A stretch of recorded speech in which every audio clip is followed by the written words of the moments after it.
You really want to go to TV Land? I don't know where to go.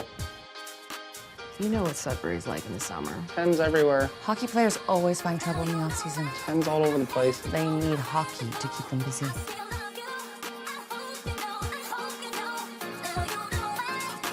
Oh, it's summer in Sud Vegas. Welcome back to There's Something About Shoresy. I am Magnum Mills here with the Soupdeucer. We are presented by Regular Dudes Watch Stuff, and we are talking about the final 3 episodes of the 4th season of Shoresy Season 4, episodes 4, 5, and 6. Soup, I'm doing pretty well. I got my blueberry jersey on here. I got my bulldog. I'm maybe a buddy of the blueberries. I'm not quite sure how that works, but I'm feeling good. I'm ready to have a good time. Maybe not ready to jam on some karaoke. I'm not quite sure yet. Get back to me after another puppers. How you doing tonight, Soup? Yeah, I might take another puppers or two to get into the karaoke. Although I do enjoy doing a little karaoke here and there. It's fun, it's a good time, and I like that they kind of leaned into that on some of these episodes. I'm doing well tonight, man. I'm not on the ice like these guys back here, but I feel like I am because it's kind of chilly out there tonight, man. But I got my sweater, I got my hat. I'm good, man. We are huge fans of Shoresy, and we're doing our best to emulate the buys, but unfortunately, I don't know that we are surrounded by tens, but we are doing our best. Thank you for surrounding yourself with There's Something About Shoresy. We are presented by Regular Dudes Watch Stuff. You can find our content wherever you get your podcasts and on YouTube. We're on social media at Dudes Watch Stuff and on the web at dudeswatchstuff.com. Very simple and easy to remember, just like the flaps, FLAPS. Very crucial to our success. Go to You Can't Go No More. Follow, like, and please subscribe. If you had fun, please make sure that you hit the thumb. Soup, go ahead, warn everybody that we will be spoiling pretty much everything that exists about Shoresy. We're going to talk about Shoresy, and we're going to spoil everything. Previous seasons, episodes, up until like everything current, man. Might even talk about Letterkenny, might even talk about any kind of interviews, podcasts, whatever the fuck. So it's all on the table, and enjoy the show. You have been warned. We're spoiling the shit, and we're talking about it. So here we go. I think before we get into the final 3 episodes here, the individual episode breakdown, probably makes a little bit of sense to just try to give our overall thoughts on season 4 of Shoresy. I will say that I got into Shoresy a little bit late. I watched season 3 more or less as it happened, but the Soup got me into it, so I binged 1 and 2. So this is probably really my first time looking forward to a season of Shoresy, watching it in its entirety and seeing how it played out. And I have to say, I definitely enjoyed it. I was wondering where they would go, considering it's the beginning of part 2. I really, really loved season 3, especially the back half of it. And I will say, while the season was a little bit slow at times, and it probably ended about where I expected it to be as far as where our characters are going forward, it was really just a fun hangout show. It goes by fast. It's nice and breezy. I laughed my ass off. I even caught a couple feelings a little bit here and there. The show can also tug on your heartstrings. So while I didn't think it was quite reaching the highs of season 3, it's a little bit different without the hockey, right? We've always had the hockey driven narrative. Here they're just hanging out. It's summer in Sud Vegas. They're surrounded by tens. It was just really a vibe season. And honestly, I'm vibing with it. I enjoyed it. Probably not my favorite season of Shoresy, but I don't know that they made a bad one. I doubt that they ever will. Soup, how about yourself, man? Overall thoughts on season 4 now that we've seen the whole thing? Yeah, agreed for the most part, man. You missed the hockey. I like that they tried to incorporate a little bit of it, but I also like the fact that they went ahead and did an off-season. It was a perfect separation between going from Shoresy being a player into his next chapter in life. So I think the off season was well positioned as far as where they put this in the series of the show. Yeah, you're right. It's funny, it's raunchy, it's very heartfelt. It does tug on the heartstrings, and it definitely gives your balls a tug, to say the least. This season, yeah, it was minus a lot of the hockey. You didn't see really any of it. A little bit here and there, just kind of like skate. No games or nothing like that off season. But I like where they went with a lot of this, and I like the way it kept you kind of going and looking forward to what's happening next. You have to build and develop that story, to get it to that level. And I think they did a good job doing that with this season. It was entertaining. We did miss a couple of the cast members. There was no Sanguinet, no JJ, but I mean, these are opportunities for stories to build and other storylines to come into play as when the next season comes out and the show progresses. So we'll see where all that goes, man. But as far as what they did this season, being an off season, I think it was pretty spot on for what you would want to see. Summer in Sudbury without hockey going on. It was cool. Yeah, I enjoy the way they divvied out the time that they had because now you had more time on your plate, right? You got a couple less cast members to cover. You always had the Frankie storylines about all his women. Getting rid of all that freed up a little bit of room to let dude shine. I think Dolo, Hitch, and Goody really got to come into their own in this season, man. They all had some great moments. Even the gyms got their own real plot line, I think, for the first time, other than a little bit we had to do the prison trivia or whatever. Like it was kind of cool. Like, the gyms even got laid, dude. The gyms even got to get laid. So I think and the girls, of course, got to still kind of keep doing their thing, be both, involved in the heart and the conscience of the show, but also let it loose at Weird Sudbury and have a good time with it. So again, a vibe season, but it fit pretty well. I guess they just timed it wrong. It's a little weird that the summer season of Shoresy came out in the winter, but I'm not complaining that much. Yeah, well, I mean, no, I think they kind of have the same seasons up there in Canada, right? No, I just meant from us as viewers. Like we're watching it during the winter and it's summer for them. You know what I mean? It's like watching a Christmas. Right. It's like when the show does a Christmas episode in July. It's just it's just when the show's coming out. It's cool, but it's they're just operating kind of like a opposite of what we're going through right now. But and they also speak in Celsius. That did throw me off when the kids were bitching about having to go and skate when it's 35 out. And like, oh yeah, 35 Celsius they meant. Yeah, they got the metric system up there, man. They don't even know what the fuck a quarter pounder is, man. So. Yeah, they just do the Royales up there. Really, I don't even know if they have. I know they have McDonald's, but it really is just Timbits all the way through and through. So. Nothing wrong with that. Let's get into episode 4, which was titled Good and Weird. Season 4, episode 4, 22nd overall episode of Shoresy, released February 7th, 2025, directed by Sean Skeen, written by Jared Kiso. No surprise there as he writes it all. The short plot synopsis was the Bulldogs hold a kangaroo court and prepare for the Weird Sudbury Prospects Party. Soup, we've seen this before. The episode opens where they're cutting the promo. We've seen it for the car dealership before. Here it's one that's just for the radio. So it shouldn't be that difficult, right? But I love how the boys kind of make it seem difficult. I love when the girls do it and they absolutely kill it. Ready, ladies? Ready. Blueberries, blueberries, blueberries. Blueberry pie? My oh my. Blueberry tart? That's the way to my heart. Blueberry jam? We'll take all we can cram. Had your fill of blueberries? Then come celebrate the end of summer at the Blueberry Festival Dance, where you might just see a blueberry bulldog. Or 2. Or 3. Roof, roof, roof. Next Saturday in downtown Sudbury. At the Refectorio. Come join us for a puppers. Blueberries, blueberries, blueberries. And then they're finally like, all right, one more time, and we'll just cut it together. And then, of course, when it's crunch time, they absolutely kill it. Like, blueberries, blueberries, blueberries. Blueberry pie. My oh my. Blueberry tart. That's the way to me heart. Blueberry jam. We'll take all we can cram. Had your fill of blueberries? Then come celebrate the end of summer at the Blueberry Festival Dance, where you might just see a blueberry bulldog. Or 2. Or 3. Next Saturday in downtown Sudbury. At the Refectorio. Come join us for a puppers. Blueberries, blueberries, blueberries. The whole smile, they can hear you smiling on the radio. I've heard people literally tell me that before back in the day. So a little bit of a callback to something we've done before, but I really enjoyed the opener here.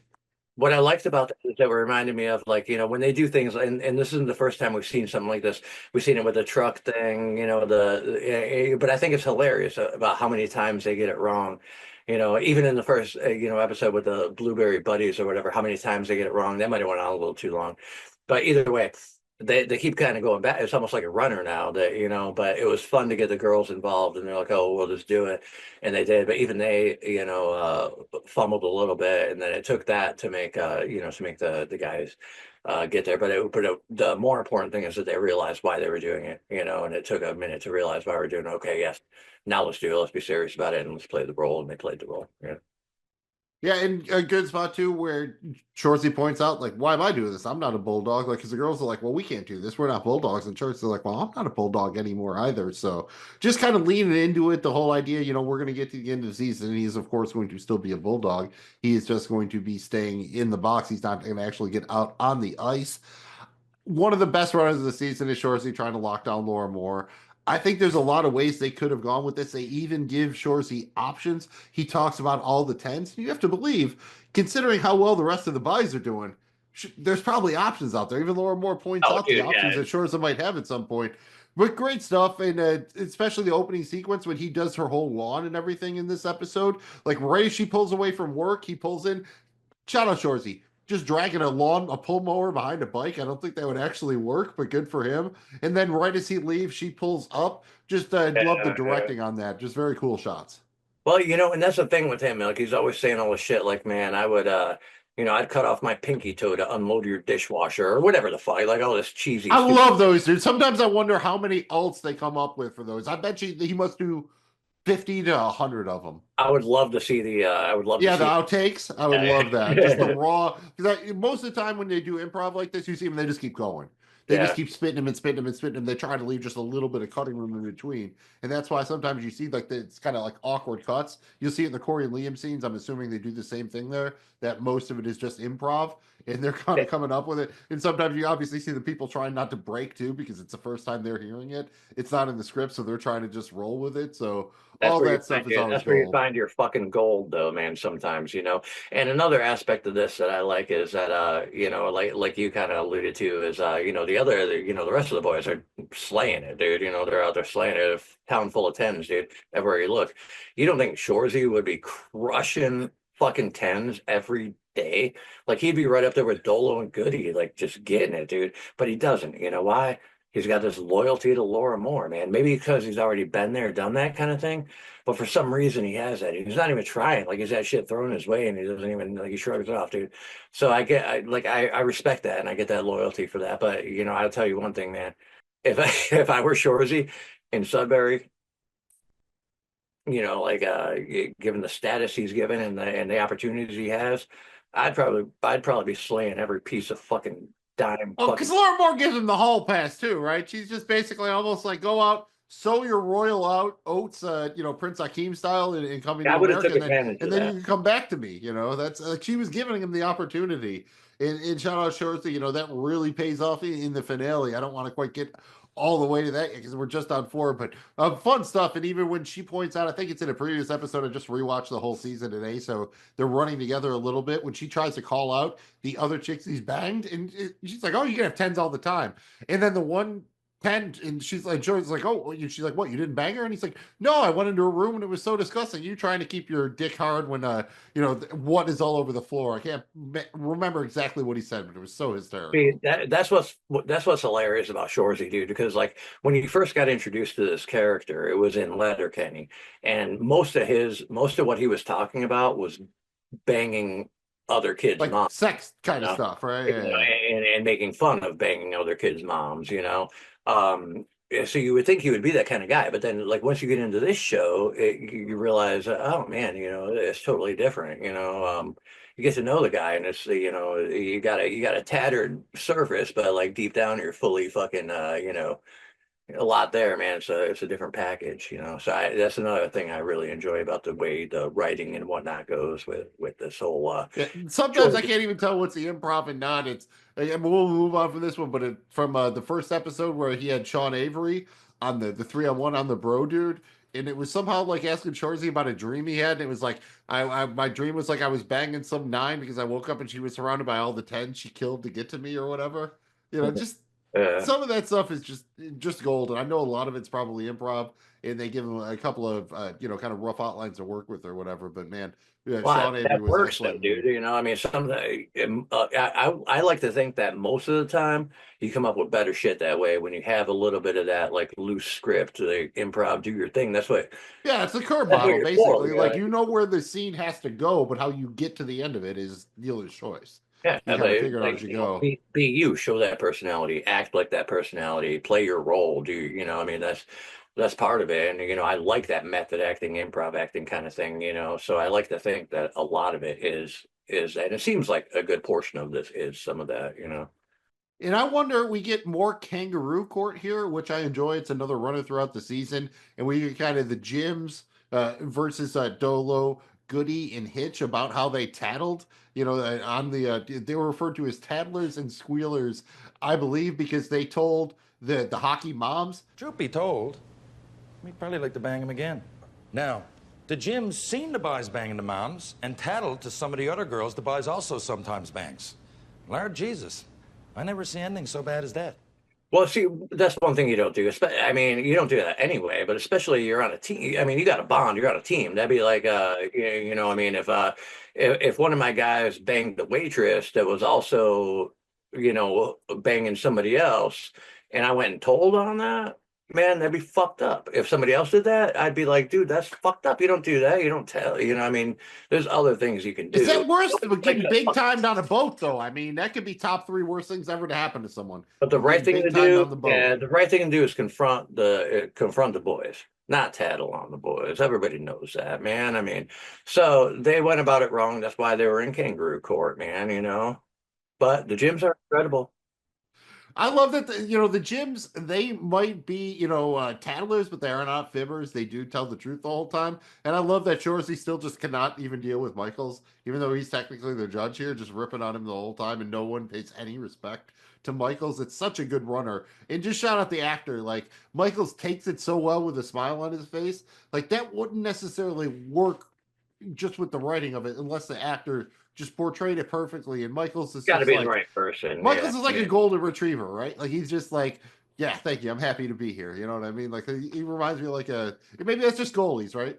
Goalies are all weird, which is why, respect to this Blueberry kid who's the goalie, like that played in so well. Like, with Michaels, take care of your boy. Like, he's automatically signed the goalie because they're just and he's one that's kind of the oddball, and that makes sense. And dude, again, very well written and scripted and acted, all of that.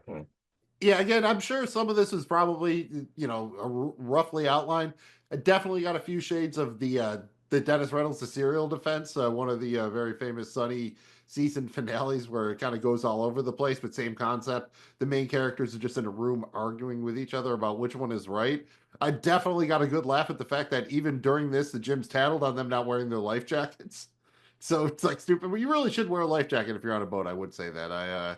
In little details, like when they start talking about how hot the moms are, Shoresy, like, he asked for their Instagrams, and that's not really like a Shoresy move, so it just made me laugh. Like, he's like, all right, if they're this hot, I actually need to see it for myself. Oh yeah, of course you do. I mean, you got to have a look, dude. But see, that whole situation is just hilarious anyway. I mean, nobody likes to tattle. It's bullshit. It sucks. The fact that they got called out, they should have gotten called out. They should have went about it a different way. But I like that they're handling it amongst themselves and kind of resolving it rather than not saying shit and keeping it on the back burner. That's the thing. You got to deal with it, right? You got to get it out there. You got to figure it out. I'm a big fan of kangaroo court. Matter of fact, I need to implement that shit at the restaurant. Yeah, for like working in a restaurant, I could see that actually being pretty. Maybe be front of the house versus back of the house, or dishwashers versus cooks. I'm not sure how you would split it up. Any weird shit happens. I would say the bartender should be the judge. The bartenders always strike me as the most independent arbiter. I think it would depend on the situation. Yeah, because obviously if they're involved in it, they can't be the judge. I mean. Maybe it's I did love that the resolution of the whole thing is all right. Gyms, you got to lie to the chicks then to get them off the hook, and then the gyms lying to the chicks lead to the gyms banging the chicks. Again, I don't want to get too far ahead of that, but that's good writing right there. That's perfect. Absolutely, dude. And it's about time the gyms got some fucking trim anyway, man. Yeah, the gyms are underused, dude. Like, you shouldn't just it's all like save the gyms. They just go out and fight a couple of people. I actually missed the plot line they had with the more into the prison where they work with the trivia and that kind of thing. Like, I'm pro gyms, dude. More gyms. Yeah, dude, I'm all about the gyms. Even because like the one gym will talk a lot. He's a conversation gym. The other one just kind of says yeah, and the other one I have like yeah, because the conversation gym is of course the one who doesn't get laid. Of course yeah, but I like that's next time on Kangaroo Court. We're not quite there yet, but it makes sense. But dude, the gyms, even from their introduction till now, and how important they are not only to the team but to the show and everything. I was so fucking worried about what was going to happen with the gyms, because because of them getting big time. I love that they paid it off though, because I remember we watched that first episode and we were like, man, gyms are kind of going to be pissed, right? That they they kind of got got left fucked right there, I mean, yeah, dude. But I know that they got fucked. They left it for chicks, but I know there's a bro code. But I mean, come on, they won the championship together. All they wanted to do was get a little tube on. Yeah. They could have come back, I mean, Yeah, they wouldn't even ask for the tubby on the tube. Like you could have got the tuggy on the tube after. They could have got tuggies on the tube too. The gyms could have got triple tuggies on the tube. You gotta give them a chance, dude. You know what, man? Sometimes you're in the moment, I've fallen victim to this in my time too. Matter of fact, I've been on both ends of this. I have ditched boys for chicks, and I've also gotten ditched for chicks. I think every person at the has end done of the that. day, Right? I mean, that's the thing. Like at the end of it, like when all said and done, you have to realize, oh fuck, dude, and then be like, hey, dude, I'm sorry that happened, man. My bad. I was getting some action. I left you there, man. I mean, can we make it up? And then you get like one or two of those depending on the situation. It depends. Yeah. If it's like going back to your ex or something, probably like not a lot of forgiveness. But if it's like, you randomly left them because you hooked up with the hottest girl you've ever seen or something like that, I don't think bygones will be bygones. I think boys will understand to a certain degree. Probably they've done it too. Everybody, I don't think anybody hasn't. Most people have been on. Yeah, you've gone both. Yeah, if you lived any kind of interesting life, you probably had it both ways. Speaking of interesting, I love this idea that there's a prospect party to get into Weird Sudbury. Like you have to party from 7 p.m. to 7 a.m. just to prove you're worthy of partying. Maybe I feel old. Like I don't think I can do 7 to 7 anymore, man. I would need chemical enhancements to do 7 to 7. I don't think I can just do it on beer. I'm sure they would be available. But I don't really get down like that. But man, that's about 8 hours is my max now. Like 12 hours, man. Yeah, I can't really party like that anymore, man. Back in my 7 to 7, it's a weird. It's an all-nighter.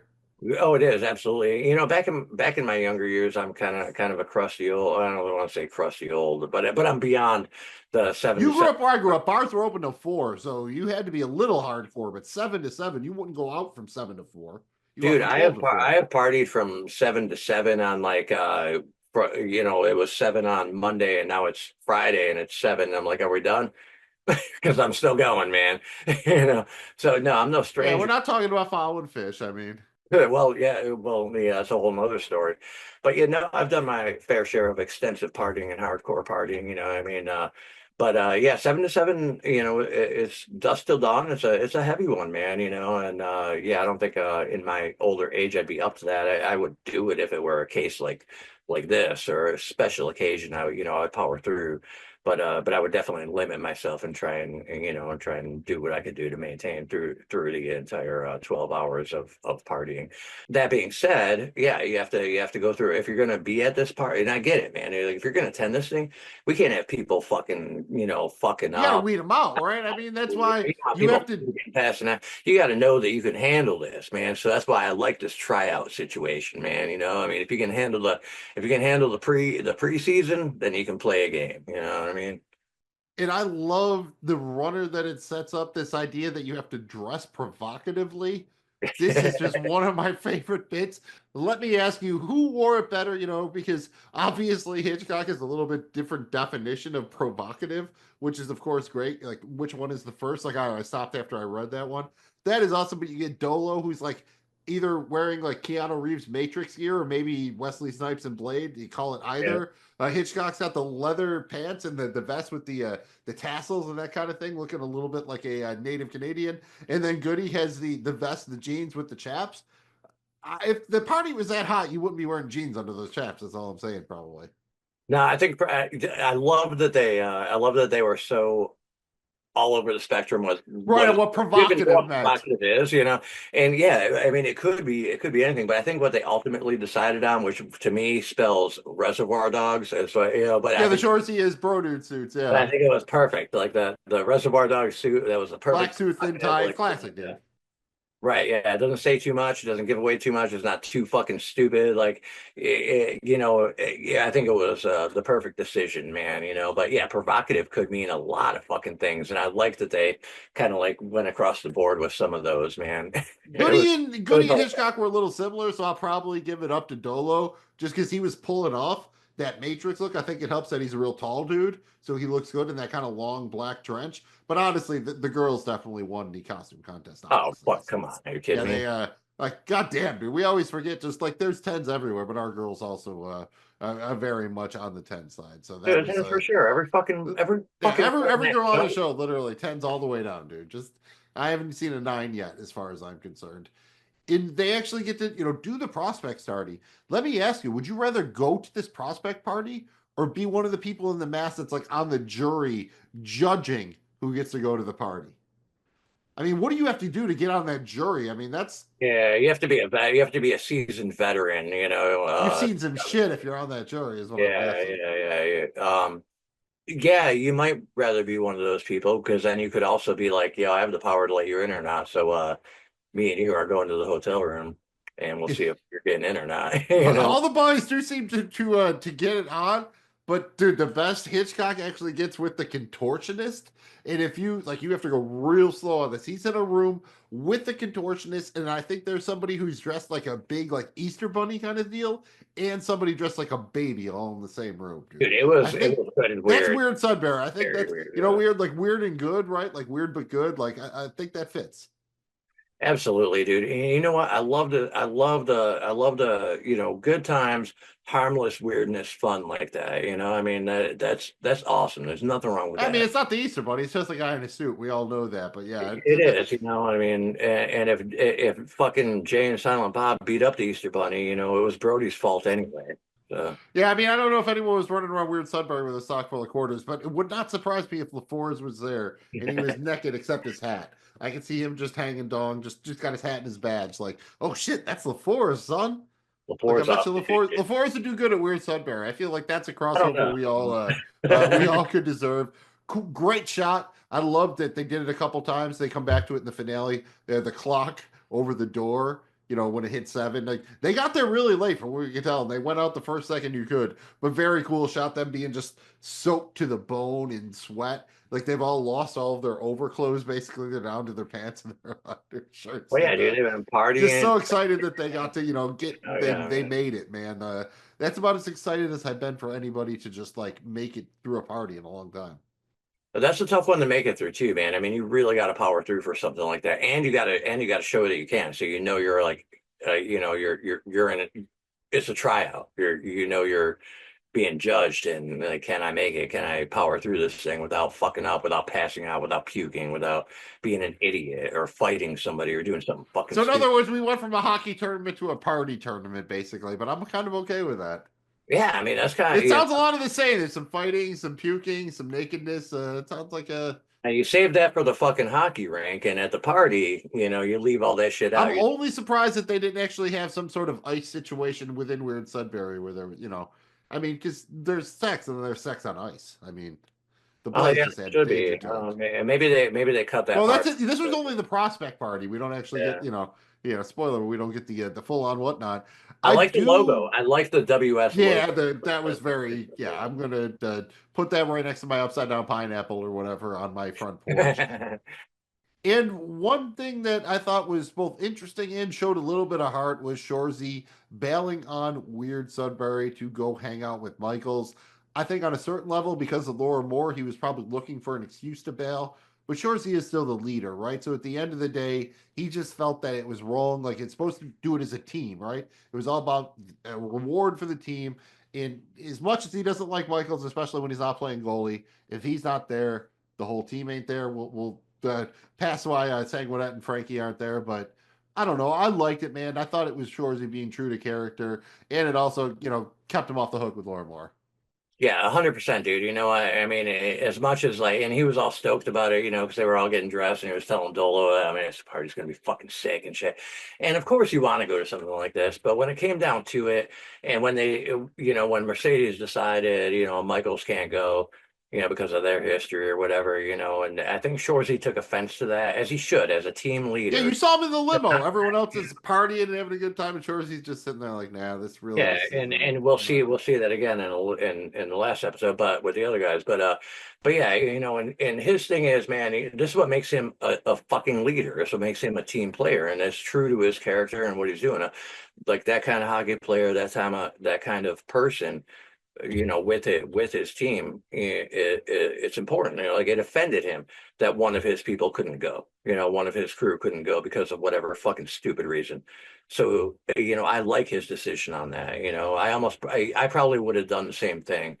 Yeah, you gotta stick up for your buddies sometimes. And it was funny that Mercedes was like, well, I don't know if I can enjoy myself with him there. And then she's eventually like, oh yeah, I would enjoy myself with him there, but still I don't even want to deal with it. And it made Mercedes sense, is an I ass, guess, but dude. Like she's a piece. She's probably the biggest. well, piece. when you're that attractive, you get to be an asshole. That's kind of the rules of life. When you're that, tens get to kind of live by their own rules. Yeah, but dude, if you live in a town full of tens and you're the only asshole, right, then it doesn't mean as much. That's for sure. So I guess we need to move to Sudbury. I think that's what we figured out. One thing I love about Michaels, he is who he is, and we see this kind of throughout the season. When this dude isn't playing goalie, he dresses like a retiree on a cruise ship. The dude is like short khakis with a weird like button down, all tucked in with crew socks and like deck shoes. I don't know what he is, dude. He really, but all he pulls is tens, dude. It just must be being a member of the Bulldogs because he still just pulls tens. And I thought it was a little interesting that Shoresy kind of lies when Michaels asked him like, "Why aren't you going there?" And he tries to be like, "Oh, because it's turned out it was like a real gay thing. Like everyone's all gay." And Michaels is pretty much, well, it's an orgy, dude. Like there's gonna be some gay shit in an orgy. Like it's all like lube and shit's getting thrown around. You know what it is, man. Like Shoresy, you think Shoresy hates Michaels and gives him a lot of shit. No, he secretly. Dude, that's they're brothers. That's a team. Like that's one of his. Right. He can't. But do you think Michaels really would have cared if he was just like, oh, Mercedes got us the invite, so she said you couldn't go? My guess is Michaels would have been like, oh, that makes sense. I don't even know if he had to lie to him in that case. I think Michaels probably would have just rolled with it. Dude, it could have worked out that way, and it probably would have been fine. But I really like what Shoresy did by. Right, he was trying to protect Michaels like a little bit, like yeah, it was just standing up for what for your cause, what you believe in, and just showed character, like in a big part, I mean, that was. I think that was one of the more important moments of the season. Honestly. Yeah, Shoresy's a high character dude. Same reason he's going all in on Laura Moore. Like he's really trying to prove it, right? Like, and they give him the options, and that makes you want to root for him even harder. So I really respect the show for that. There is certainly a version of it that could be funner if he was out there just banging all the tens. You can see how that could be really entertaining. But I really like the way they've gone for that. And of course, you got the buys who can always pull all the tens. So what are we really worried about? Right. It ain't no fun if the buys can't have none, dude. That's what I've heard. That's, I think, about it for episode 4. We do need to give out our MVPs for the episode. Soup, episode 1, I went a little bit off the board here. I went with Sean Avery. Episode 2, I went with Shoresy, right up the middle. Episode 3, I went with Jory Jordan. And in episode 4, I'm going to highlight another member of the supporting cast. I'm giving it up for Hitchcock here. Couple of great lines. I thought he had my favorite outfit. I mean, maybe Dolo looked better, but I loved Hitchcock's explanation more. I love the whole bit with the second definition of provocative. I love the way he talks. Just get some great lines here. So I'm giving it up for Hitchcock as my MVP for episode 4. Soupdeucer MVP. All right, dude, this is a little bit weird. And I'm saying it's weird because fucking goalies are weird, man. But I'm going with fucking Michaels, dude, because, he's the mediator, the judge at the Kangaroo Court, dude. And he came up huge, in a lot of different ways in this episode and almost every fucking episode. It's about time he gets a fucking MVP. So, Michaels, there you go. Hey, I mean, goalies are weird, but they deserve love too. Next up, we have our episode grade. We grade episodes of Shoresy on a scale of 1 to 6 puppers. So a 6-pack is a perfect episode. Soup, episode 1, 2, and 3. You gave them all 4 cans of puppers. Are you staying at 4 cans for episode 4? Or are you going up or down? You know what? I'm gonna stay right there, man. I'm sticking right there. I think four is a nice drinkable. Keep you in that medium pace, and that's where I'm at right now. Right. pre-shampoo bottle, of course, when you're speaking of a medium pace. I was slightly higher than you in episode 1. I went with 5 cans of puppers. Then I went with 4, then another 4. In episode 4, Soup gave it 4. Why not? I am also going to give it 4 cans of puppers. Very solid. Just, not a seminal episode of Shoresy, but I enjoyed it very much. Once again, I don't think there's ever been a bad episode of Shoresy. Soup, anything else on good and weird before we get into episode 5? Nah, I mean, just give your balls a tug. This is Reset the Tone, Season 4, Episode 5, the 23rd overall episode of Shoresy, released February 14th, 2025. This time it's Dan Skeen's return in the director rotation, once again written by Jared Kiso. The short plot synopsis is the Bulldogs get back on the same page, and Shoresy doubles down on the Lakers. Soup, once again, we open with more kangaroo court. I love how Shoresy switches sides, even though the boys are like, no, we don't even really want you on our sides. People are saying the Jim's bang broads my clients sometimes bang? Huh? Is this true, Jim? Yeah. Jim? Yes. Jim? We just kissed. Tabarnak. Why? Okay, we did a bit more than that, but we didn't go all the way. I do love that the third Jim, gives a whole long story about how he chose not to close the deal and what he did instead of actually closing the deal. And then, Troy's everyone's like, dude, maybe it's just one of those nights you go home and, you just go home and bang on it. You got to do what you got to do. But you can't really blame the Jims right now. I don't think the boys do, because the moms were really hot. And I suppose the other boys will still have a chance to get back with them in the future. So I like that the Jims got some agency here and that they kept it a little bit weird. Oh, dude, absolutely, man. It's about time the Jim's got some fucking action, dude. I think they realize that, oh man, maybe we shouldn't have played it that way, whatever.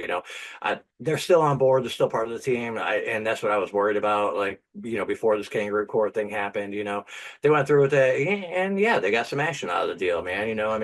If at the end of the day, does it really matter? Did the boys really care? If the roles were reversed, I feel like the boys would have probably banged the mom. So I think they respect the Jims for it. Yeah, they respect the Jims for it. I think they understand. I think that's kind of what the Jims needed to do. It's like, all right. Yeah, they needed to get a little bit of a win, and I think that's why then Shoresy goes with the whole reset the tone, right? They did the kangaroo court thing, and then they're all right. Let's just go skate, which turns into a 5+ minute montage. Which I didn't mind. I normally don't like but that one worked, dude. Because we get any hockey all season. It's a hockey show. Right. I like the way they did it. Again, it's super cool that most of these guys played real hockey, so they can do this without helmets. You can see that it's actually them doing the stick handling, shooting. I love Dolo a bit when everyone's tired. He just starts kind of trying to weave his way through, picking, trying to get him to go, and then everyone just gets up and you can tell they were legitimately just having fun. And I think it does a lot of work towards selling Shoresy how he can still coach but still feel like he's involved in the game, kind of. He's one of the boys. They're all the boys. And Shoresy's like the leader, man. He always kind of has been, Saying Winnett was a coach, but I think Shoresy has always been the leader. And going into the future, I think we're going to see a lot more of that. Shoresy's presence alone is important, and there was a while or a couple of times during the during his mental struggles, or what you call it during the course of the season, is what am I going to do? What am I going to do? And there were a couple of minutes there where it was like, man, I think he's going to push to play again, and I wouldn't rule that out in the future, but I think he is leaning. Well, we might be getting ahead of ourselves here, but I think he's leaning towards the coaching thing. We'll get into that later. But as far as this whole resetting the tone thing, I think that extended montage of the boys skating out there was needed, even though it did run a little bit long. I didn't care. It didn't bother me. Sometimes made the episode run a touch long, but so much fun and just nice, right? You can tell they enjoy that, and that makes them remember why they love playing hockey with each other. Absolutely. You know what I mean? Maybe they don't agree on everything off the ice, but when they are on the ice, they're all Bulldogs. They're all on Team Blueberry here, and they're all trying to work towards the same end. Doing what you love, man. And having fun. Doing what you love and having fun. And that's important, man. If you're doing something like that on that level, or whatever it is, whether it's hockey, whether it's football, whether it's not even a sport, maybe it's cooking, maybe it's selling insurance, or who knows what the fuck. But whatever it is, if you're taking it to that level and having fun with it, reset the tone. Do it, man. What else? I'm going to try to maybe reset the tone a little bit more in my life. I did enjoy the short scene. You know, we got him in pretty much every episode in this season that Shoresy has with Nat, him trying to deal with his life post hockey, and her kind of really kind of breaking down and talking about like when she lost her mom, like she put her love into the Bulldogs, and that was kind of her place for it. And so, you know, of course, Shoresy, you know, again, getting a little bit of a head in the season finale comes in, and you know, we'll talk about that scene when he gets to it. But same thing, this is where he wants to put his love, and I thought that was perfect, right? Shoresy's not like a big hugger. Like when Nat was sad, he just kind of put his hand on his shoulder, and I thought that was really well done because it would have been maybe a little bit out of a character, you know, for Shoresy to give the big bear hug. But I thought that was about perfect. You know, he's like a there, Nat, there. But that's about how Shoresy would do it, I think. Yeah, and the only time I've actually seen him give the actual like legit hugs is in the scenes where you see with his family, right? Yeah. And I don't even know if we get that with Laura Moore. You know, I don't think. No, not to that degree. It's more implied off screen, I think. Yeah, you have to assume Shoresy would clean her dishes with a toothbrush just to be allowed to sniff her gym shoes or whatever. So yeah, man, you don't even know what I would do to unclog your fucking. I would love to. Again, I would just love to write those. I would love to just give me 2 hours just to see how many takes on that I could come up with. Yeah, I bet you there's dozens and dozens to like. Yeah, I want the outtakes for that, and I bet you he just rips them off too. I bet you Kiso just rips them off back to back, same way in the Corey and Liam scenes. Again, we get more with Laura Moore here. I love how she plants a seed. She tells him here, go, run a marathon, which obviously comes back around in the next episode. But I also like the idea, it was set up right. Like at the beginning of the season, like, oh, where are you going to get some Hollywood, chick who likes you? And it was the chick who was setting up the Blueberry Buddies thing. And, she looks like Charlize Theron or not, but he gets his shot here. She's like, I'll leave the back gate open. You can come in, and very cool shot, right? She comes out the gate and Shoresy's on his bike, like, nope. I'm locking down Laura Moore, dude. I'm locking down Laura Moore, but she was down, dude. She was starving. She was starving for the D, dude. Yeah, she was all about it, man. But yeah, no, he stuck to his shit, man. Which is ironic because the girls were worried about everyone else banging the moms, and then it would have been Shoresy, the one who actually banged the mom too. So there would have been a full just wrap back around to Alanis Morissette, which we would have liked because they've already done that a little bit. So everything great. And ironic, man. Don't you think? It even just, again, Shoresy riding his bike to Laura Moore's house. I just love Shoresy riding his bike. You get some cool scenery, and then just the guy out front of Laura Moore's house that he keeps yelling with when he goes there. That's just, a nice runner. Shut the fuck up, crackhead, or whatever. Yeah. I mean, why else would he be there? I don't know what else the dude is doing there, but just hanging out, dude. Just lounging out over there across the street, which is weird because it seems like a kind of like a suburban, like. Yeah, not really where you would think it would be that level where we kind of have like a crackhead type. I don't think he just looks like a drunk college kid or something. That was more what I was going for. Like, maybe an ex-boyfriend who's like waiting for someone who lives there or something. Either way, probably not a good thing, but I don't think Shoresy has anything to worry about. That sounds like a Dateline story or in the making, so it's probably not that. It probably is just some fucking junkie or crackhead or whatever. I mean, every town's got a couple, even if you're, smaller town or whatever. So, or maybe there's just some asshole who's drunk and passed out. I don't know, but Shoresy called him a crackhead and a junkie. So, he must know something we don't. Either way, it was funny the way. Either way, Shoresy doesn't give a shit. It's like Shoresy will take care of business. And one thing we've had through the season is introduction of the Lakers, kind of the younger cast here, and it kind of finally comes to a head. We meet their coach, who is again the former goalie for the Bulldogs, which got a bunch of good comedy there. And you get the idea that now they kind of understand, like, boy, we're going to be more on your side because we also don't like your coaches. And that sets up the runner that, all right, we're going to help get this one dude with the beer girl who we saw back in season 3, who is 23 also. So way older. You got like a 17, 18-year-old dude trying to pull a 23-year-old who is like Instagram hot. It's a nice scene at the restaurant, and it's going to lead somewhere. But Soup, this was a funny runner. I know you're a kitchen guy, so I just have to ask, what do you think they meant when they said, how about the balls on Arby's with those curly fries? Because I actually like Arby's curly fries. So did I miss something here? What's up with Arby's curly fries? I don't know what they were going for with that one. Maybe because Arby's is the only one with curly fries. Who else? You get regular fries, I think, too. They're not just curly. I think they have like crinkle cut or something too. Who else has curlies? Does anybody else have curlies? Not in the chain restaurants. Not really. You have to go to more local joint. Yeah, I don't. Other than But that, I like seasoned curly fries. I don't really. I love a like, curly. Dude, Arby's curly fries are the shit, dude. I'm down. Like, yeah, I'm if I was going to go to Arby's, that's in my top 3 list of things I to go to get there. Arby's, I'm So getting fucking curly fries. yeah, same. So all right, so I'm just trying to make sure I wasn't crazy or anything like that. So I maybe it's a thing in Canada. Maybe there's a Canadian chain that like makes the real curly fries, and so those are an affront to those, that kind of thing. That's about all I can come up with. Could be. I don't know. They might not even have. Well, obviously they must have Arby's up there, but I don't know. One thing I know about Canada with the fries is poutine, and I love poutine. I do all kinds of different poutines. I mean, you got gravy and fries. I mean, fries, gravy, and cheese, dude. Come on, you kidding me? it sounds like a winning combination as far as concerned. And then we kind of get, it's not quite kangaroo court, but they bring the boys back into the locker room where Shoresy's trying to figure out how they're going to help him lock down. I love when like he finally realizes, all right, the chick likes dancing or whatever. She likes dancing, but you don't want to dance for her. Would you? I'd be fucking dancing for her right now. Look at this. Hey? She'd be forgetting about you real fucking quick. But it makes sense because we see that Shoresy would literally do that, right? He'll do whatever it takes. And that's who he is. So if he had to go make an ass out of himself dancing at a rave to get a chickie, like Shoresy would do it.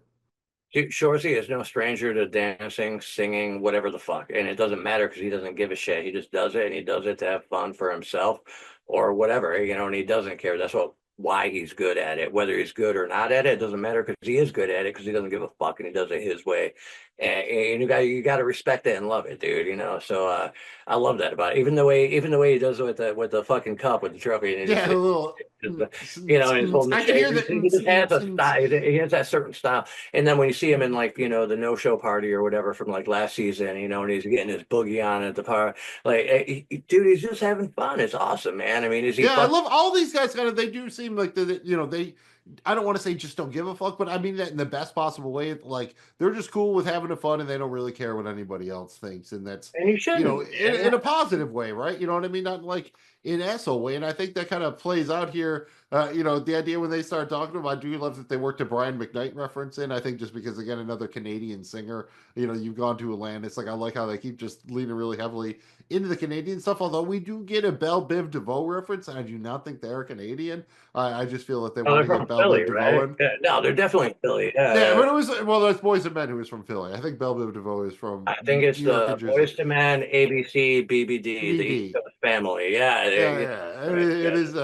But then the idea, all the last couple seasons, we go to the house, right? And the boys are sitting on the couch. I love when they first get there. Why are you guys just standing here? Chris, les jeunes ont pris notre place. Huh? They're sitting where we usually sit. Oh, yeah, I guess they're sitting where we usually sit. All right, sit on the floor. I thought all that was really great, and this is where Hitchcock really shines, dude. I actually never thought of this dating strategy to make a complete fool of yourself, but really own it.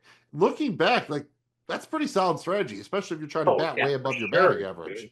Fuck yeah, man. That's worked multiple times for me, and I'm not that good at making an ass of myself and still being able to look like I'm not a look cool while you're doing it. It's very tough to make an ass of yourself, but look cool while doing it.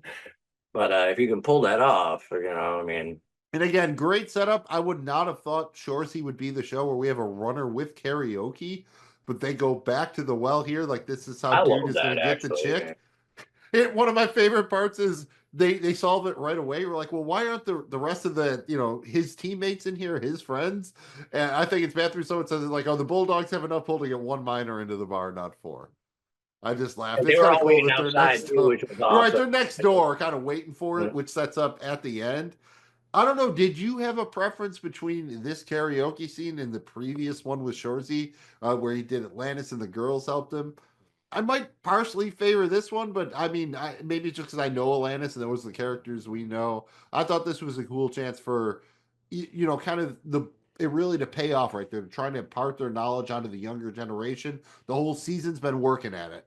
Yeah, I will say this. If you're going to do something like that, you have to have the support of people there with you. I mean, either cheering for you or singing with you or something. If you do it alone and everybody's quiet, that's awkward and fucked. Yeah, like they build it up a little bit, right? Yeah, Like you gotta they have start somebody clapping build a it little up, bit more, a little bit more. They come up, and you can even hear the dude gets better at singing. Like I actually bet he's not that bad of a singer because by the end he's actually doing half decent. Yeah, you know, in karaoke's supposed that's what it's designed for. Drunk people go up there and fucking sing songs that they normally would never do. You know, it doesn't matter how you sound really.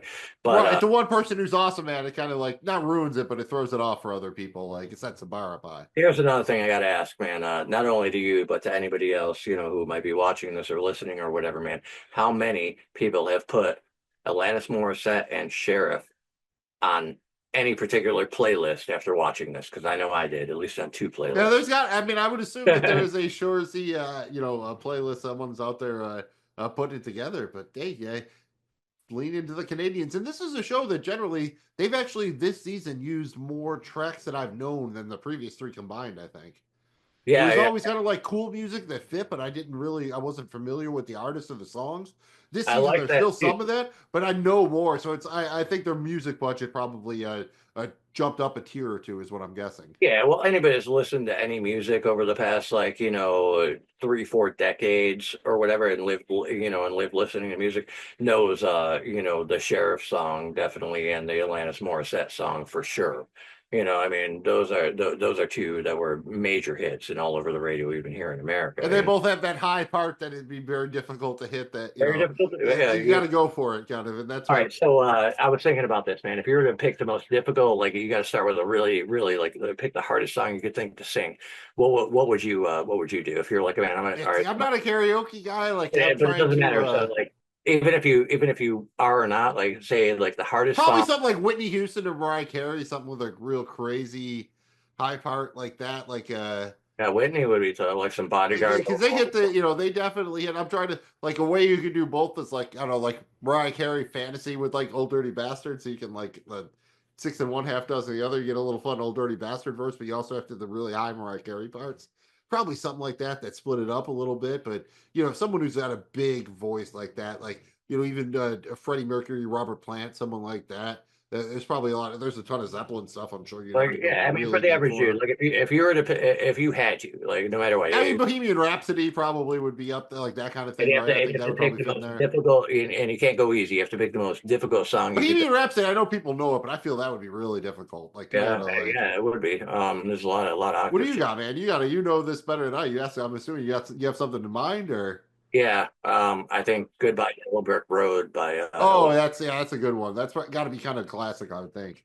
Goodbye Yellow Brick. Because they got some depth, man. That's a solid Amazon track right there. That, yeah, it's a really good, just a really cool. Everything about that's just, phenomenally done. So yeah, I think that'd be a real cool one.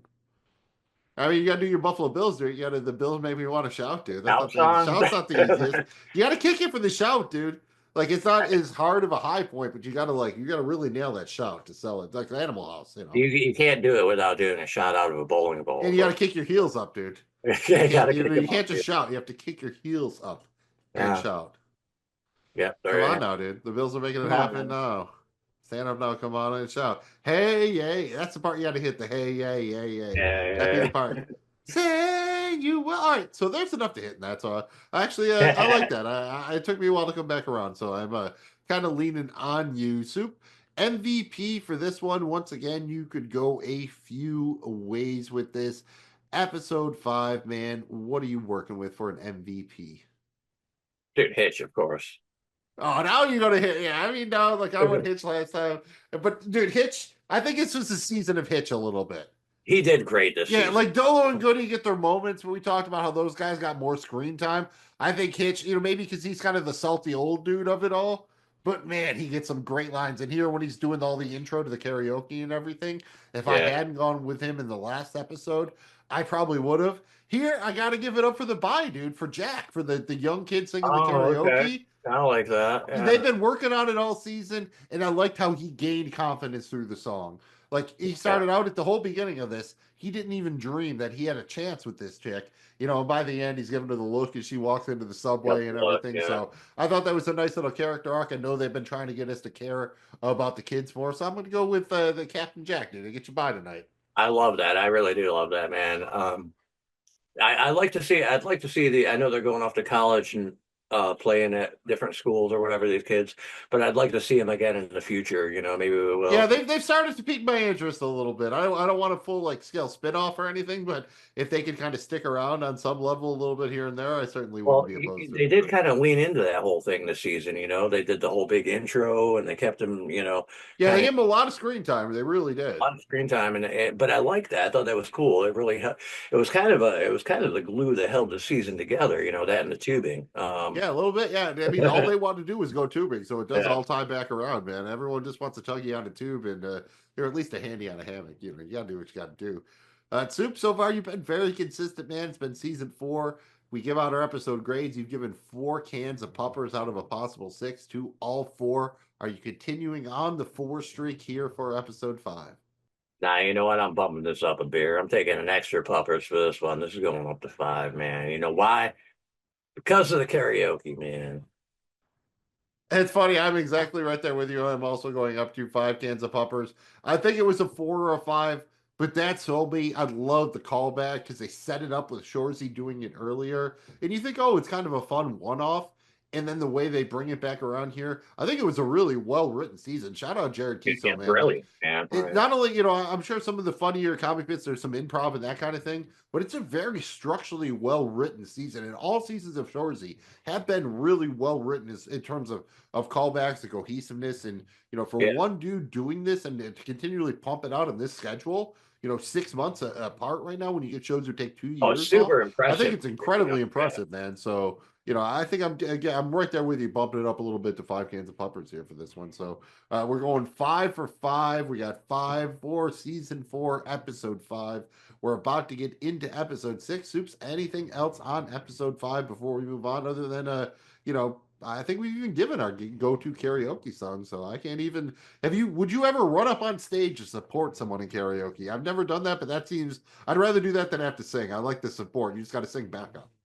I've done both, but if the moment calls for it, yeah, you don't want to be the only one to be like, you don't want to be the one guy out there. Can't rush stage by yourself, yeah. Right, so if you got somebody singing karaoke and you got a silent bar, everybody's drinking, not paying attention, and you're the one dude out there fist bumping, yeah, you don't want to be that guy, but that's the thing, is it's important to have a little bit of a supporting staff behind you when you're doing something like that, and unless you're in a situation where you just want to do it solo. Go for it. Yeah. But you always have the most fun when you have people behind you and with you. So yeah, if the moment calls for it, then yeah, you come out there. But you have to be invited. You also don't want to be a guy that's comes up there and is an asshole or takes over or fucks up shit, or right. You gotta play your role, but you want to do it the right way. But if that's the case, then yeah, you need the boys and the buys that are supporting you, though. That's very crucial. The buys, dude. I mean, the boys and the buys. You can't be 10-inch cock if you don't say it fast enough. No, you cannot, dude. I mean, especially if you got all your racket and everything like that. You got a full rack. You're ready for nothing but tens. Yeah. Season of Hitchcock, baby, and I am here for it. Next up, we have season 4, episode 60, 24th overall episode of Shoresy, titled "Go Where You're Needed." Released February 21st, 2025. This time it was Sean Skeen's turn to direct. Once again, written by Jared Kiso. The short plot synopsis is the boys are forced to decide between Weird Sudbury and the Sudbury Lakers. Soup, this sounds like a tough choice, but before we get to that, we get our version of kind of the 80s boombox scene here, where Shoresy has a couple of the buys pull up on a pickup truck in front of Laura Moore's house to read a letter. He asked me to fuck off for the summer and figure out if I'm sure about you and about us. It's been a long summer of reflection and consideration, but mostly pulling on it. More than I want to admit. Laura, much more of this, and I'm going to pull that thing right off. Where he eventually arrives after having run a marathon, even though she doesn't even remember telling him to run a marathon. God damn, if this just wasn't a fantastic intro scene to the episode. I was laughing my ass off. It was kind of sweet at the same time. Literally no notes. A+. This entire thing was perfect front to finish for me. How about yourself? Yeah, I mean, it was cool. It was some high school shit, getting your boys involved. It kind of reminded me of one of those where, man, I'm too fucking weirded out to ask her to dance at the fucking, homecoming or whatever. So you get your boy to fucking go up there and grease the wheels for you and kind of, get you in there. So it was one of those situations, which I'm not against. I like it. It was a cool throwback for me, And I just love how Shoresy timed it out. Like he put enough effort in that he tried to make this happen. So at the exact time he would come in from running a marathon, there was a lot of effort involved in this. Obviously timed that out, And he even wrote in the note that he didn't even think she would remember telling him to run a marathon. I love the little shit like that.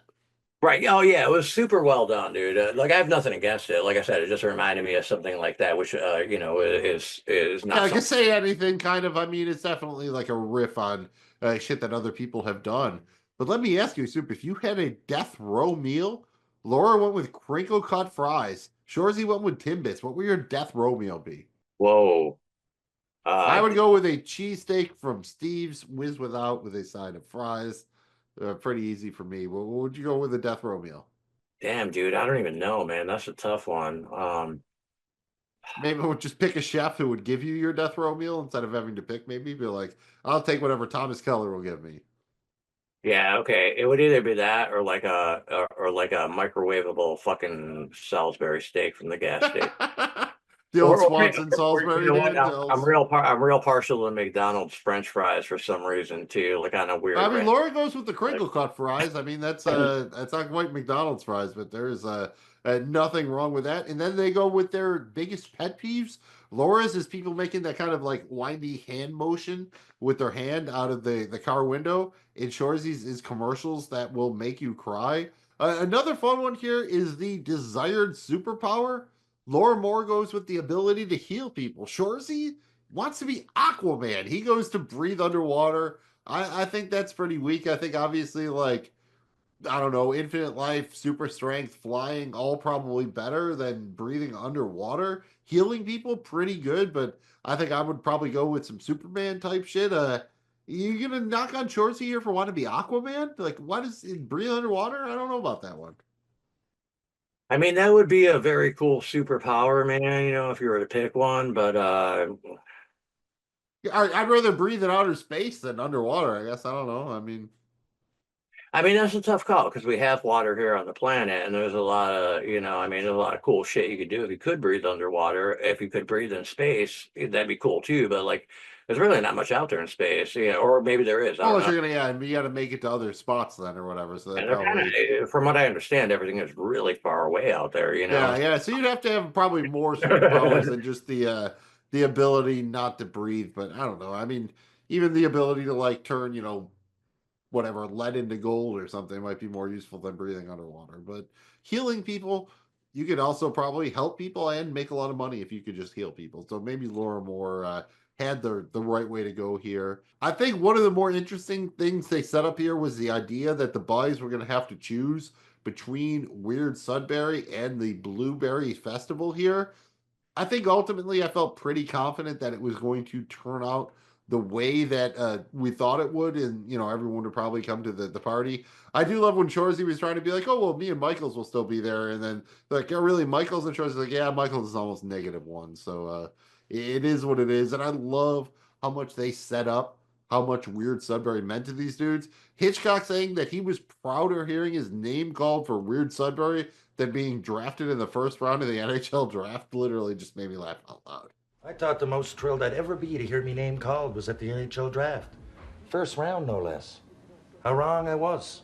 The most thrilled I ever was to hear me name called was at... Weird Sudbury, we get it. What is it anyway? Good and weird. I mean, that's a pretty big deal, dude. And I don't know. I got, the Weird Sudbury thing might be a big deal, like elite party or whatever. But dude, and I get it, like being invited or being able to attend something like that is awesome. But a career in hockey to be known forever, in whatever you do, and if you're great at it, then that's immortality. Going to a party is, especially because it seemed like they had a lot of fun at the prep party. Like, well, they already kind of got their Weird Sudbury out a little bit, right? I mean, sex with a contortionist while the Easter Bunny is watching is certainly not normal. I mean, if that's normal Sudbury, then again, sign me up for all the tents. yeah, not something I do every day. I mean, it's something you do every day. I don't know. I mean, for some people, it might be something they do every day, but no, I wouldn't think that would be something any average or anybody would be doing every day. But you never know. But that's what those special events are for, and that's awesome. That's great. But you know what I appreciate out of this is the loyalty to the team. I think that's what the show was going for, was the loyalty to each other and the team and the cause, and ultimately at the end of the day, you first saw it with Shoresy and his thing with Michaels. And I really liked that too, as much shit. Yeah, it even spreads into Shoresy kind of like, it's our final scene with the young boys, and he comes out and he kind of gives them the pep talk that winds up with him deciding like he can be a coach. And he gives like the speech in the most Shoresy possible way, right? As a hockey player, you've got your stick and your elbow. Your opponent has their neck and their nuts. If they come anywhere near you, they get your stick and your elbow in their neck or their nuts. Yeah, I know what you're thinking. I've never been elbowed in the nuts before. Neither had the no less than 500 dudes I've done it to. Let's fucking go. I think Shoresy gets it, right? He can still be himself and coach. Well, see, that's what you need in a coach, man, Yeah, a guy who's been there, that the players believe in and can relate to. Right. It doesn't help if, it's from guys from a different generation can certainly relate, but it seems like Shoresy can really connect with people and even get the payoff here. Like the boys, they all go out tubing, right? Like eventually Shoresy's like, fuck, everyone goes out tubing. The gyms get to be on the tube. So it seems like all is good in Whoville again. I love that. And then Shoresy just marching up to Nat's office. We alluded to it earlier. He walks in, he's like, I'm putting my love here. And she doesn't understand it. And like, cause she forgot what she said earlier, I'm assuming. And then they start arguing over it. That's just perfect Shoresy. I'm putting it here. Putting what here? My love. Why is this so awkward? You told me to find a place to put my love. Yeah. And so I'm putting it here with the Bulldogs. Shoresy, I told you you're too hurt to play. To coach. I think. Honestly, it's going so bad I don't even know anymore. Like they're about to have this really profound moment and they kind of undercut it with some bullshit, but they still wind up being, a really big moment in the end. Yeah, for sure, dude. And props to Nat too, because like she's been just solid in such a. She's the rock at the center of her and Shoresy are the rocks. I mean, the entire from the get go. I mean, she's just been phenomenal, dude. And and the other two, Meeg and Zeke, man, have been awesome as that trio of a team. As far as they're right there with our boys. We got our boys and our girls. So like that's I love our girls, dude. I will defend our girls to the death. All 10s, all awesome. Absolutely, man.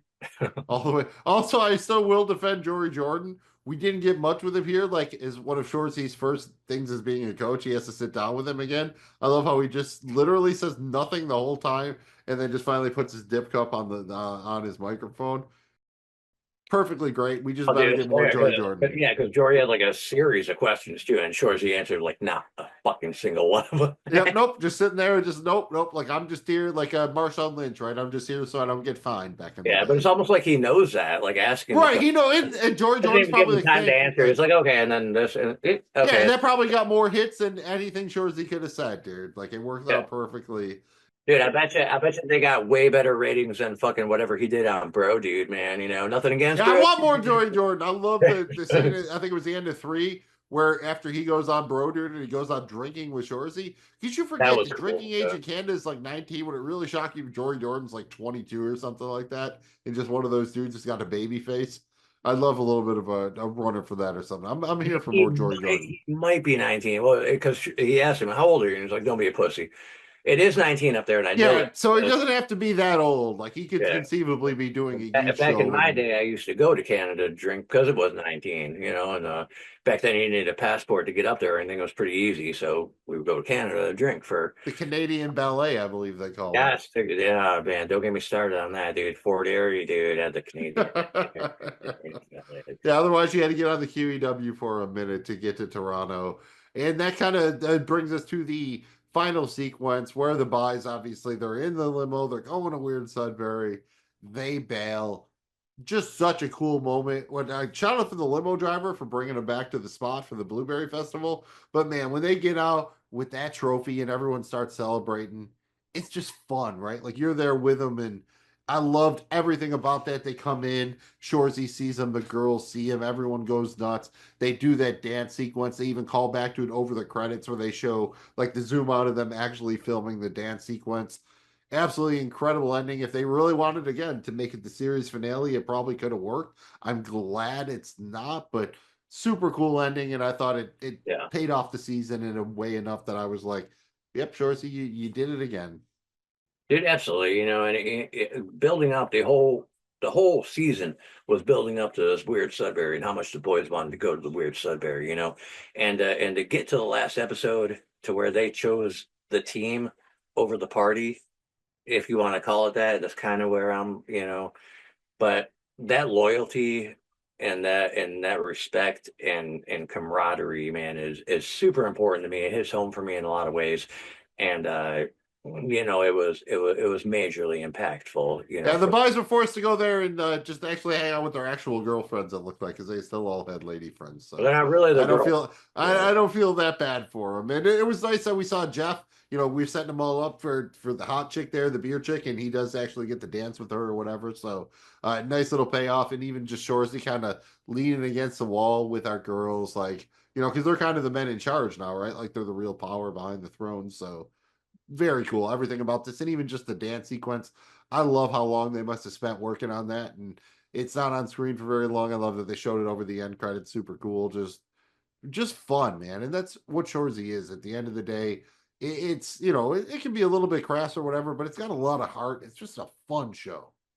Dude, yeah, okay. Here's the thing with Shoresy, man. Like, it might be raunchy or whatever, which is one thing I love about it, but I also love even more that it's fucking, you know, it's got meaning, it's got heart, it's got that sense of, you know, being on a team, you know, having that. Yeah, it's a sports show, really. It does say a lot about, you know, and just humanity, really. You know, I mean, it's a great fucking show for just people in general. You know, I mean, whether you like hockey or not, you can still. Right, like Shoresy's kind of like, yeah, whatever. Like I'm very progressive. Have sex with whoever you want with, but take a shower in the locker room. Like he tries to, you know, present like a reasonable kind of middle ground between things. I will say I loved, like we've gotten the shots through the years of Shoresy. You follow him onto the ice, right? And you get the one here where he goes out the first time as a coach and he just hammers down the stick to start practice. And that's where it cuts away. That probably would have been the ending for me. Then they go to the Corey and Liam. I don't have a problem with it. I guess if they just wanted to do one more, because we only had one other Corey and Liam scene, I think, in the whole season. So I think they just want to kind of put it somewhere. It's fine. It is a denouement. I get. Fucking wish she was more like your mom, Core. She makes me feel young again when I'm shoes on, rabbit fucking her in an unfinished basement. That was probably my favorite. Maybe not the absolute kind of top of the you know, absolute best Corey and Liam stuff here, but I enjoyed it. Felt a touch tacked on, but a nice little come down, I guess. All right, so here's a question. I'm not going into predictions yet or anything, but just a random question to throw out there. What are your thoughts on the possibility of Corey and Liam becoming Bulldogs?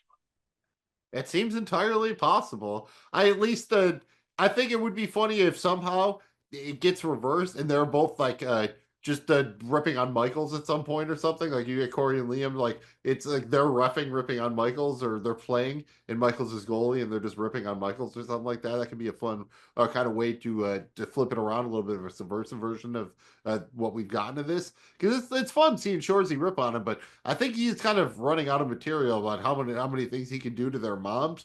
So it would be nice to see kind of that his thing, though. That's kind of how it's right. I get it, dude. I get it. And again, I wonder how many alts they do of this. There must be dozens, because you can tell by the way they cut. Like these are just mostly improv, and it's just them trying to rip. Here's another thing I would like to see. I know you're not familiar with Letterkenny, but in Letterkenny, Shoresy was always ripping on Jonesy and Riley. They were like the Corey and Liam.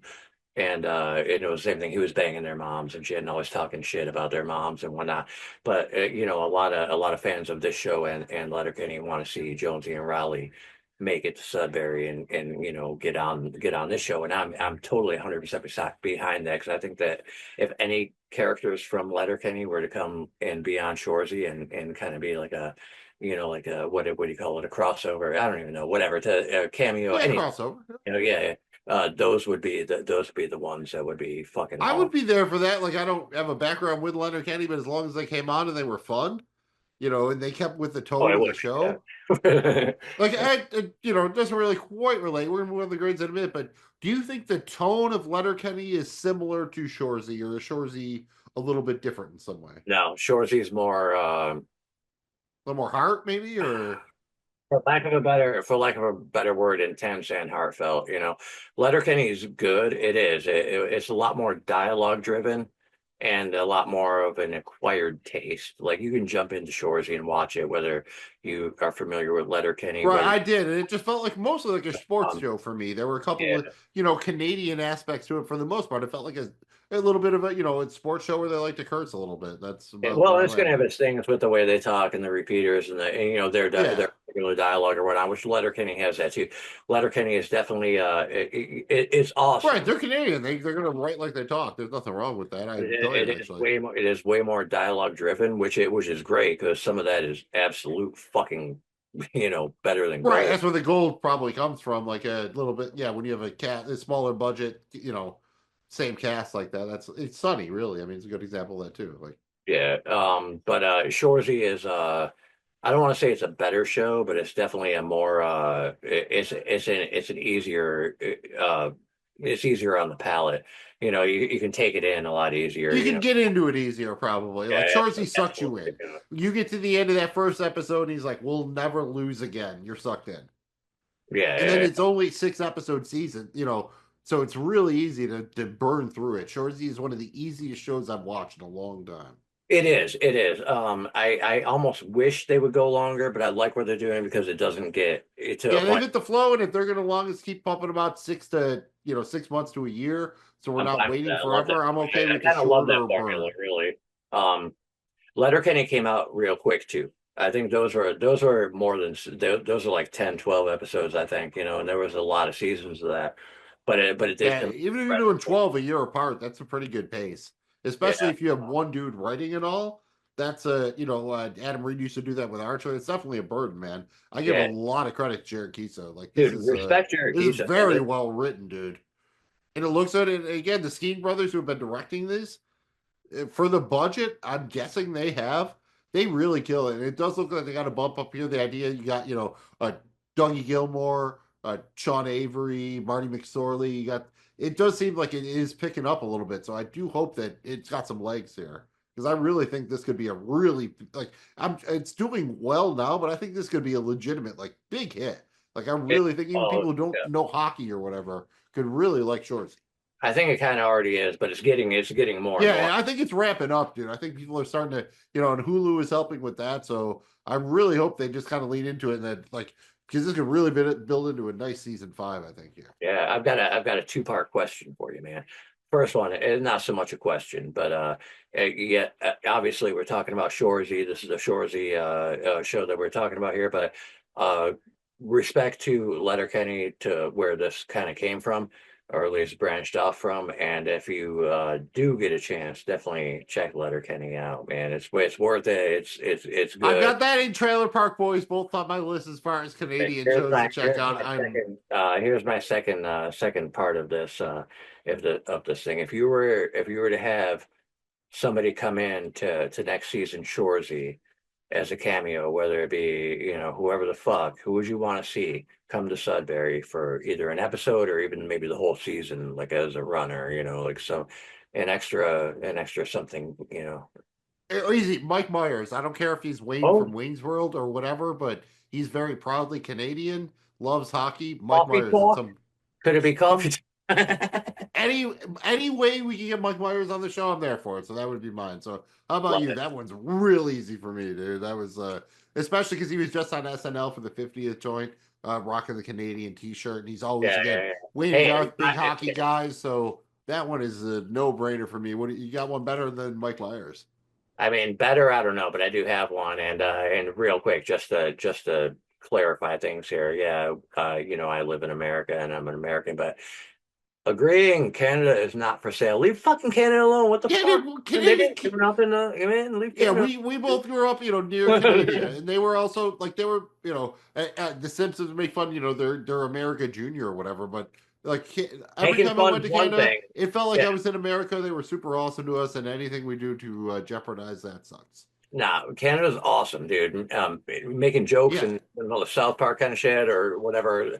That shit's all in good Canadians fun. are good people, dude. There's a reason everyone like the main complaint There's about Canadians was they were too polite, right? Like I live for a world where the main complaint about someone is they're too polite. Who is it from over there in fucking what was his name? That was too fucking nice on the other team. That Shoresy was like, he's too. They're known for being too fucking. Oh, they dude who brought all the clams or whatever, like the They brought the handsome fucking dude lobsters and shit, that like- Z-banged or whatever. Yeah. Anyway, yeah, all right. So maybe they're too But fucking. he nice. didn't want to be super cool because they all do, because they're Canadians and they are super. Anyway, cool. whatever. Canada's awesome. We love our Canadian Leave friends. Canada We love alone, our- man. Damn it, let them do their thing. Hang in there up north, dude. Don't mind us bullshit Americans. We're just doing our thing, dude. Just Shoresy it out. That's keep it up. Yeah, anyway, we're not gonna get political because fuck that. That's as much to get. Just keep doing Shoresy, and we will be happy very much. Anyway, oh yeah, my people who I would want for a cameo, not because they're Canadians, but I do think this would be awesome if Ricky, Julian, and Bubbles from the Trailer Park Boys showed up on an episode of Shoresy, or even a multiple episodes. For some reason, I thought you were trying to choose between the Tragically Hip and the Bare Naked Ladies, but I do like that you brought the Trailer Park Boys. Dude, if we incorporate that, I think that would be fucking awesome. Yeah, I mean, I'd go with the hip, I guess, if it is what it is. But I guess I just whatever. I like Canada in general, dude. I like my Timmy Hortons coffee. So give me my Timbits or give me death. Soup, what do you think for an MVP for this one? It could go pretty much any way. I think in this case, I have to go with Shoresy finally. But I think you could probably go a few ways with it. What do you think, man? I'm going with Shoresy, episode 6 MVP. Who you got? I gotta go with Nat on this one, dude. She's been no complaints here. Nat deserves an MVP. I love Nat. Like she's again the right there with Shoresy is the heart of the show, kind of like she is the center of it all. And we have to give out a grade to this one. Soup, once again, I will go first. So, we've been back and forth, kind of 5-4 cans of puppers. I was 5-6 here. You know what? I am just giving this one a 6 because I enjoyed it so much. So I'm going a full 6-pack here for this one. Soup, on a scale of 1 to 6 cans of puppers, how many are you giving to the season 4 finale? All right. Here's the thing. I don't feel like I'll be able to finish that 6th beer, and I don't want to leave a halfie hanging. So I'm still giving it 5. If it were for the entire season, which I'm sure we'll do a season recap later on, that'll probably be a full 6er. But right now for this episode, I'm still sticking with 5, mostly because I don't want to waste that half a beer that I might only took a sip or two out of thinking I could fucking do it and passed out. Those puppers are precious, man. You got to save the precious puppers. So I think overall, we both wound up feeling very good about the season. Maybe it wasn't quite exactly what we expected, but we weren't sure what to expect, given that it was going to be a season of Shoresy without hockey being the driving narrative. And I just have to say it's a show that, again, continues to impress me. The more I rewatch it, how well written it is. It looks great, especially for what I'm assuming is the budget they're working with. The soundtrack's always on point. I just don't have any complaints. It's a fun hangout show, and it makes me feel good in this day and age. I love me the prestige TV where you really got to think about it. You got to make theories. You got to do all that shit. But sometimes I just want to turn my brain off and just have fun and feel good about life. And I'll be goddamned if Shoresy doesn't help me do that. It's more optimistic. Hope there's something else out there. So, hopefully I'm going to have my summer equivalent of locking down Laura Moore, because everyone would love to lock down Laura Moore. Soup, kind of overall thought, ending, anything else you want to add to recap season 4 as we get into season 5? I really think ultimately I think this was a good kind of a buffer season to get you from interstitial piece, a transitional piece, whatever you want to call it. And I to think go from Shoresy playing hockey to this. Yeah, I think they did well at, kind of keeping you interested and getting you through. And I think it was cool not to jump into next season. I think they did a really good job. Like, let's do an off season for this before we get into the next thing. So I think that was really well played, rather than ramming it down your throat with like, Shoresy's going to be, either the coach or whatever, and just go right into the next. It felt natural at the end when he decided to be a coach. It felt like we all thought it was going there, but this was, I think, a necessary progression to get us to that end point. Yeah, absolutely, and it was entertaining the whole time. I mean, it was what you minus not getting any hockey action really or whatever. It was a good season. Really the only thing I missed out of it was some hockey play. And uh, Yeah, they mixed a little bit of it in there with the resetting the tone. They tried to give us a little bit of great, and skating the shit out of the kids was a little bit cool. But I feel like this was all kind of getting us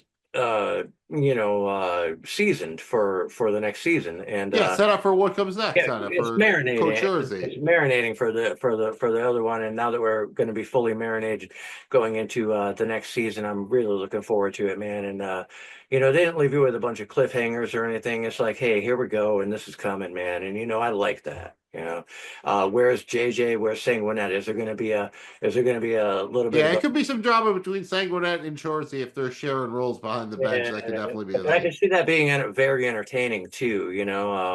And they kind of been doing it the whole time anyway. So, without the official. You want to see the kids come back in next season? Let me ask you. I think we want Frankie, JJ, Sanguinet to come back. Do you want to see the young Lakers players come back, even if it's just for an episode or something like that?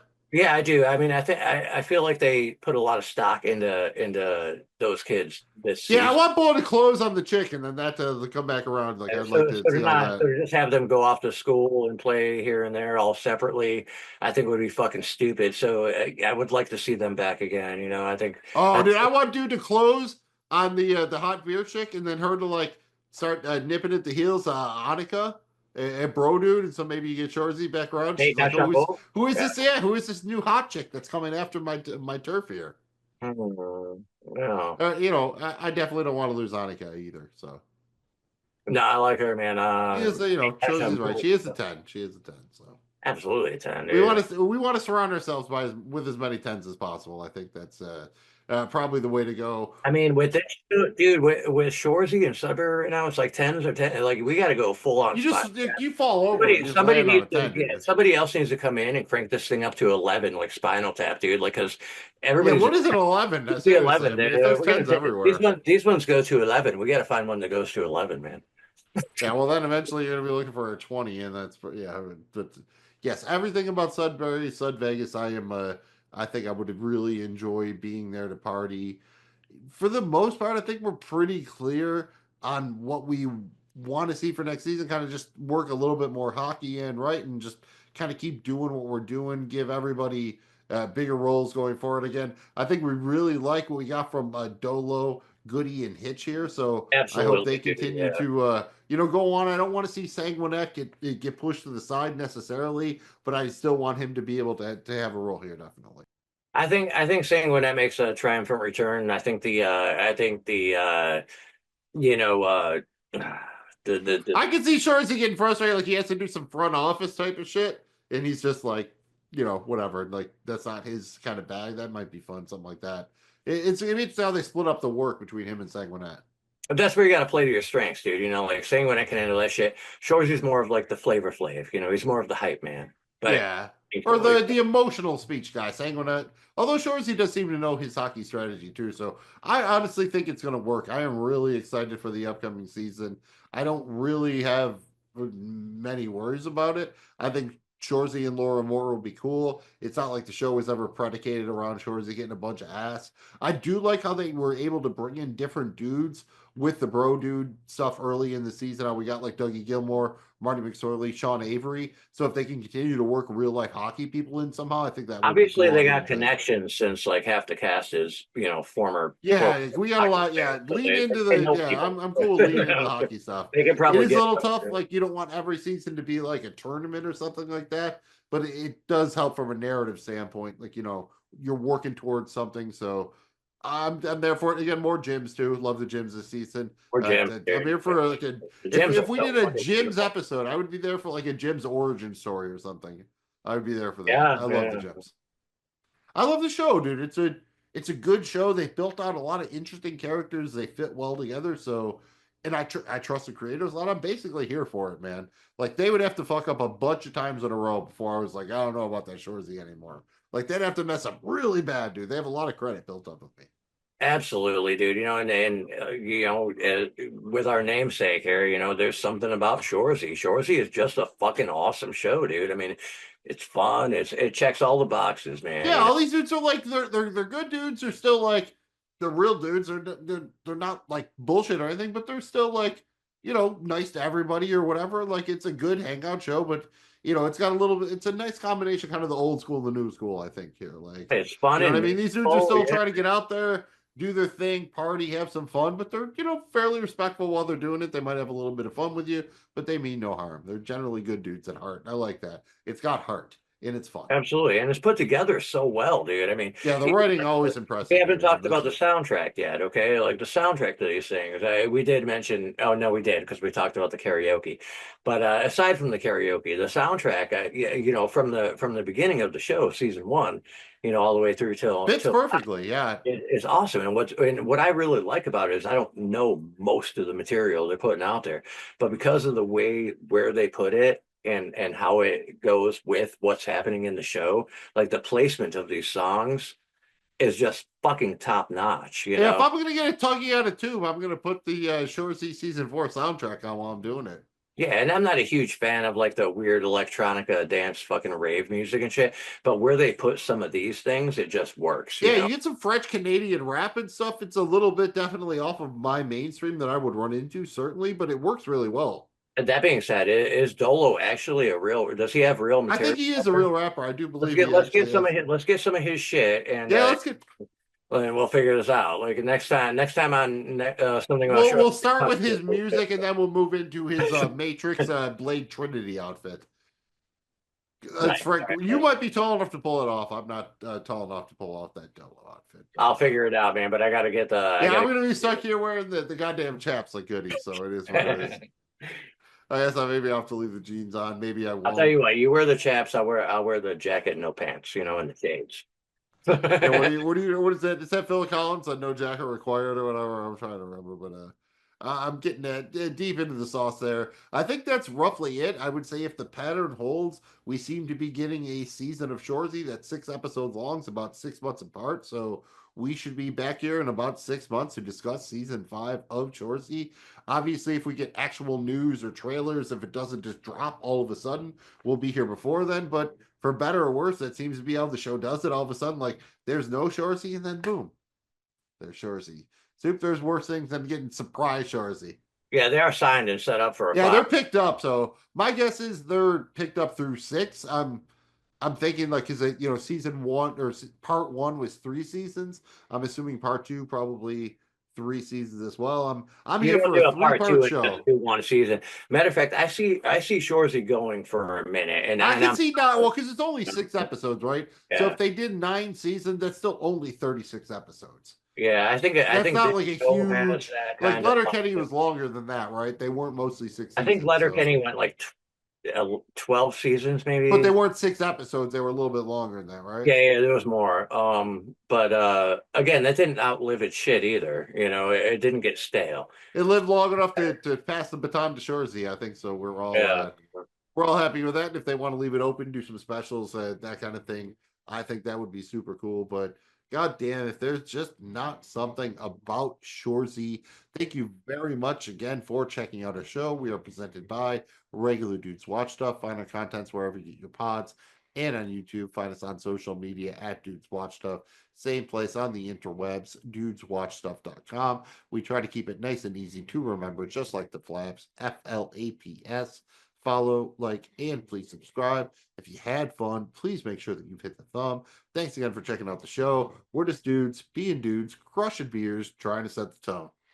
Setting the tone, crushing beers, tugging balls, and, go, you can't go no more. You're a mere